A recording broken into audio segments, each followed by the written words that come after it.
What tips or advice can you give to people who are new to Florida and have never faced a hurricane? If you're new to Florida, please don't stick around for a tropical storm or hurricane. If you have the time and the budget to leave Florida at least 1 week prior to projected landfall, do it. You'll be glad you did, even if the storm fizzles or turns. The emotional roller coaster during that buildup is just not healthy. If you choose to leave Florida by car, you'll need the week. Florida's northbound I-75 quickly hits a bottleneck at the Villages where Florida's Turnpike merges with I-75. It was at this junction that thousands of fleeing residents got stuck in bumper-to-bumper traffic. No gas, no food, no hotel. In 2004, Hurricane Charlie took a sudden, unexpected, hard right turn into Punta Gorda in Port Charlotte, destroying everything in its path. From Port Charlotte to Arcadia, Haines City, Kissimmee, Orlando, and Daytona before leaving Florida.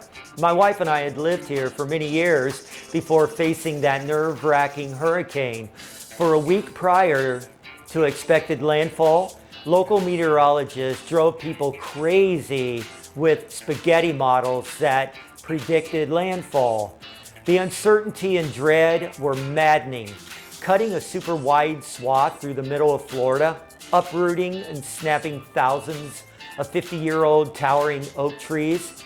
In fact, Orlando was known as Blue Tarp Orlando for months after Charlie. By 2017 and Hurricane Irma, Florida's population has grown, creating more of a challenge to evacuate by car. Irma's tracking models were all over the place. The Weather Center predicted the storm would hit in the Keys. People in the Keys evacuated up the East Coast. The storm tracker then predicted landfall further north along the East Coast. All the while, people in the Keys kept moving further north and north.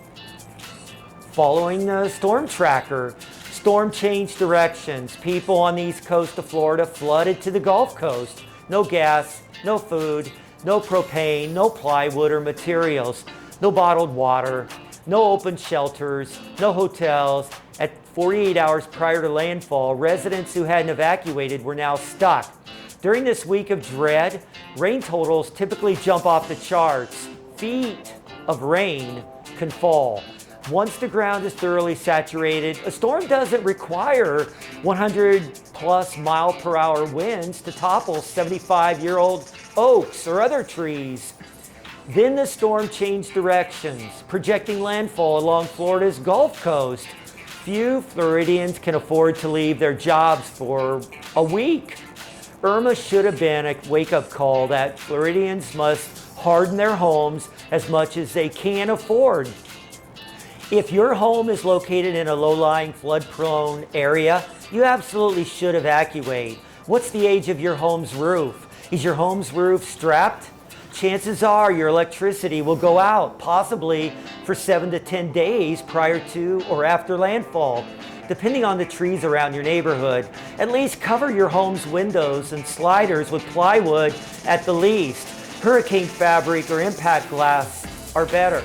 Stock up on as much easy-to-prepare meals and drinking water as possible. Gather all of your important papers in waterproof bags or bins. Keep a battery-operated radio for local weather, AM or FM simulcasts. No matter how many years you live in Florida, you won't adjust to hurricanes. You will dread every single one of them. Pay the airfare and leave the state, or at least 1 week before one of these storms. Your emotional well-being is worth protecting. If kids are involved, the concern meter will shoot off the charts. Do your best to prepare your home and then lock it and leave it.